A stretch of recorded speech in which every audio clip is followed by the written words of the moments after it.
What the paint guns do is they atomize the paint, liquid paint, into small droplets with air to make it so it can be applied to a surface. Now, solid colors are not as hard to do as metallics. Metallics, there are millions, I guess I'd say millions of little tiny pieces, squares of aluminum foil, and they all have to lay the right way or you get modeling and all this other problems. Now, if you're going to be a painter, a lot of times it's really good either to go to school and have a good teacher, or not to go to school and have a good teacher, or have a good teacher and that's all. Now, there are many teachers are called and few are chosen. Good teachers will find out how a student learns, and he will promote that and encourage him. And if there are questions, he will take the time and patience to make sure the student learns. Now, us old people like me, and I'm looking back on life because I've reached over the halfway mark, I say to myself, well, if we old people don't teach the young, the next generation, then what the fuck good are we? We're not good for nothing.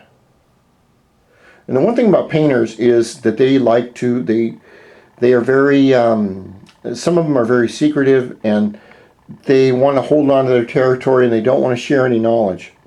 I'm totally different though.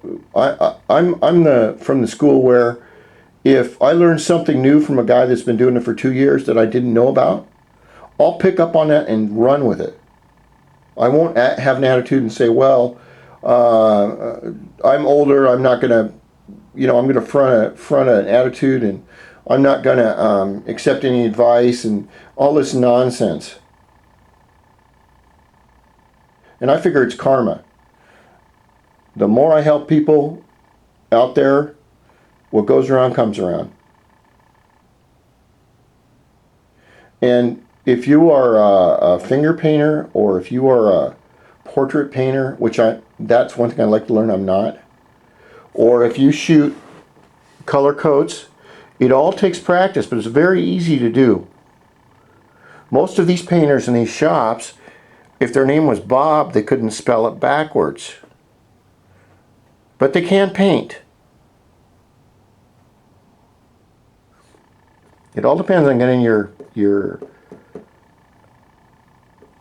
surface smooth, putting on the right amount of paint, or the amount of clear, and more importantly, knowing how to fix your fuck-ups. Fix them, or more importantly, the most important, hide them. Hiding is very good. So, I want to show how to clean these guns. I'm not sure where I'm going to go from here because all this is, it's all ad-lib and it just comes to me. But there's probably $1,000, over $1,000 worth of guns right here. I believe cheap is weak. And if you're going to do a good job and be in the business, you want to have a reliable gun that fits your hand and that you're comfortable with and that you take care of. So what I do is I will take the gun. Well, let's say I just got through painting the gun here, and I have there's no paint in it. First of all, you dump the paint out, whatever you have in there, and you put some lacquer thinner in there from the bench, and you swish it around, and you start to clean up. What I start to do, this is going to be a different number of part series. They have a new toy out here, which they're always coming up with something new. This is called a gun cleaning bottle, and I think this is a great idea. What it has is a little tiny orifice right here, which gets into like your air inlet. It gets into all the little holes in here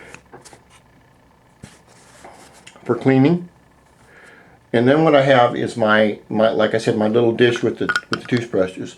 One other thing that I learned when I was painting recently is A gentleman had a little tiny chrome box full of, they were little tiny pins for a welding, arc welding deal. And it's a big no-no. You do not want to use any kind of metal around these holes. They're drilled perfectly, but sometimes if you're very careful, because these caps are brass and then they're plated. They're made of brass because the company can shoot different kinds of, or drill different types of holes in it. So let's see, we'll go on to the next one.